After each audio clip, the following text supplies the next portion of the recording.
nangyari sa'yo nung? Hilo, maglalakad Ganda sa po dito, ayan o. Pare Frankie o.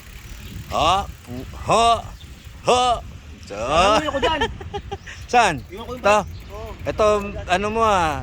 Ano mo, yung dagat mo, yung farm mo. Oh, Ay pala, istahan ni Tapos Frank. yung bike ko, lagay ko sa Sa, likod ko. Ha? Lalagay ko dyan. tapos nalangoy, pabalik ng, Bike uli. pabalik ng ano, Oo, Pilipinas. Pilipinas. Sa ibang earth kami. Ah, ibang planeta pala. Ibang earth. Ayan. Dito na kami Sorsogon City, parang may park dito sa highway. Ito, ganda. Police station yan sa gilid na highway. Tapos sa likod may park.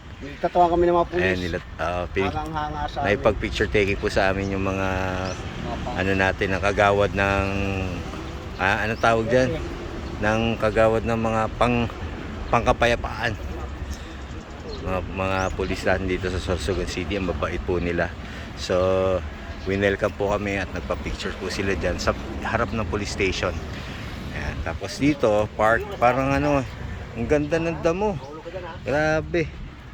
Bermuda grass, tingkat. Ganda po dito. Ayan. Picture muna kami dito kanina. Kasi ito dagat siya. Tapos seawall, medyo mataas siya. Yung seawall niya. Parang ano 20 feet ang taas, ang lalim. Ayan Tapos ayan na, baba to. Tapos may mga ano sila, may mga tawag dito, mga palaisdaan, mga sa gitna. Ayan may mga fence, fish pen. Ulungan na isda siguro yan. Tapos bakawan. Ganda dito.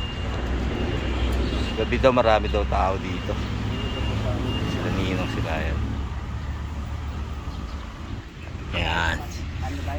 Yung mga ano doon. So yun lang muna guys. Update lang po. Malapit na kami sa city. At least mga less than 10 kilometers na po kami. Okay. Okay, bye bye. Bye-bye. Bye bye.